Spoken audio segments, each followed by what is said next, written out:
Shalom, nous sommes au 4e épisode de Pasteur le Français. Aujourd'hui, le thème qui va retenir notre attention, c'est avoir un cœur pur. Bien-aimé, dans le livre de 1 Samuel 16, verset 7, la Bible déclare que Dieu nous déconseille de regarder l'homme à l'apparence, car Dieu regarde au cœur. Dans le livre de Matthieu 5, verset 8, la parole de Dieu est tellement forte que nous devons prêter très attention à cela.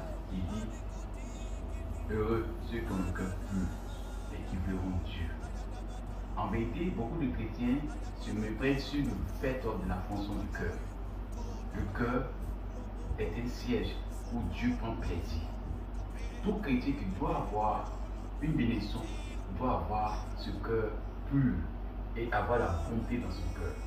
Un chrétien qui garde son cœur plus que tout finira par développer en lui la grâce de l'Esprit de Dieu et le Saint-Esprit travaillera facilement en lui. Je suis vraiment content de traiter ce thème parce qu'en vérité, je suis accompagné de grands hommes de Dieu, dont l'apôtre Dali, bonjour, dont l'apôtre Serge, shalom, shalom, shalom, qui vont m'aider à traiter ce. Je dis à quelqu'un, bien aimé, toi qui m'écoutes en ce moment, sache que le plus grand secret de la bénédiction, c'est l'état de ton cœur.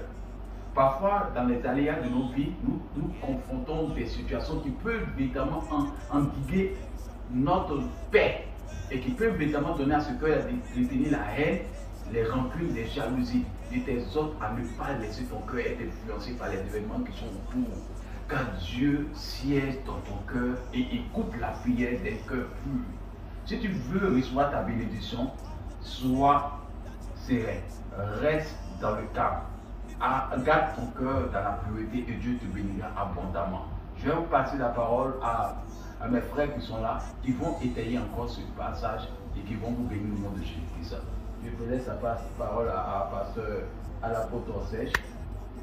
Merci beaucoup, apôtre.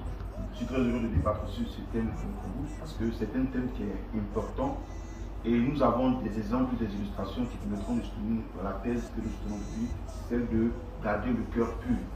Et la Bible nous dit dans le livre des Proverbes, garde ton cœur plus que toute autre chose, car c'est là que viennent les choses de vie. Et Psaume 24 nous fait comprendre que la disposition du cœur d'une personne va déterminer la bénédiction de Dieu salut.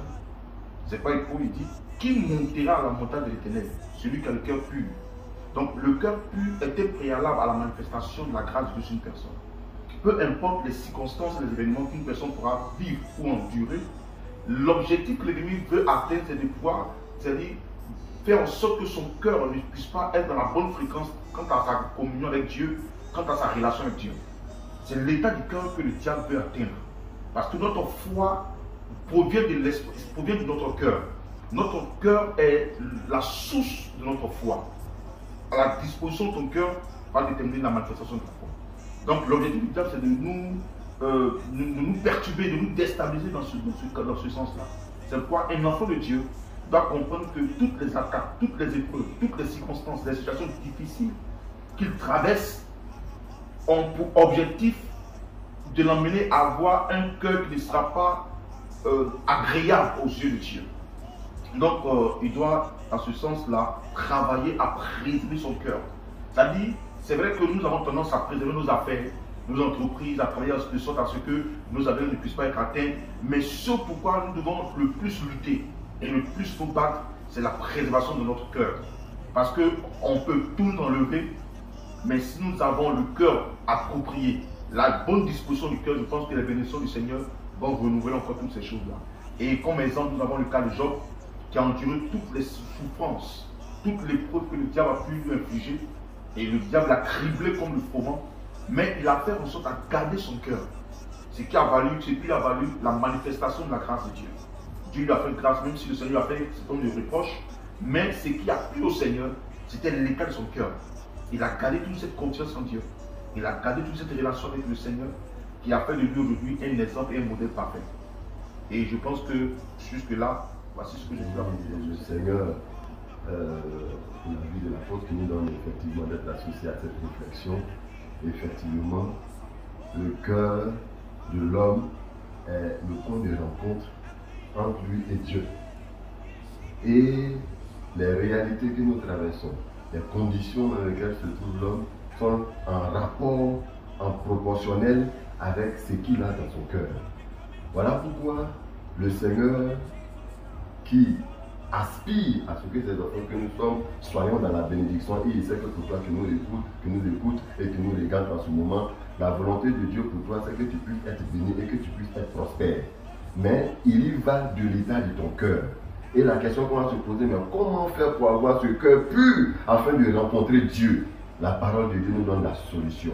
Il a dit à Nicodème, tu ne peux pas voir le royaume des cieux, tu ne peux pas toucher Dieu, tu ne peux pas expérimenter la gloire de Dieu, tu ne peux pas mener une vie d'impact si tu ne nais de nouveau. Le problème de l'humanité, c'est le cœur de l'homme et Dieu propose la solution. Il faille que tu naisses de nouveau, il faille que tu ouvres ton cœur pour y laisser entrer le roi de gloire. La Bible déclare qu'il nous a tant aimé qu'il a donné Jésus. Jésus qui est mort, qui a été enseveli, qui est ressuscité, afin que si tu ouvres ton cœur et que tu laisses le prince de paix rentrer dans ton cœur, il assainira ce cœur, il purifiera ce cœur et il déploiera toute sa gloire dans son cœur.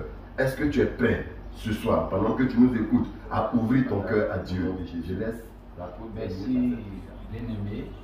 Vraiment, ceux qui nous écoutent ce soir, Dieu t'appelle à une repentance, à un changement d'état d'esprit, à t'appelle à une conversion réelle. Amen. Je vais te dire, si ton cœur redevient pur, tu verras là. Dieu attend de toi une repentance. Ne sois pas influencé par les attaques, les frustrations, la haine qui est autour de toi. Mais garde ton cœur pur et Dieu rendra ton cœur élevé au-delà de tout. Je vais te dire à toi qui m'écoutes en ce moment, l'Éternel Dieu te bénira. Que Dieu te donne la capacité de chasser de ton cœur toute haine, toute rancune, tout ce qui est médisance, tout ce qui est jalousie, tout ce qui est concurrence, tout ce qui n'est pas la gloire de Dieu. Mais si tu reviens à Christ de tout ton cœur ce matin, Dieu fera de toi un impact dans ta génération. Tu seras celui qui a marqué ta génération et l'exaucement sera ton partage. Sois béni, sois béni, sois béni, sois béni. Shalom à toi au nom de Jésus-Christ. Amen. Amen.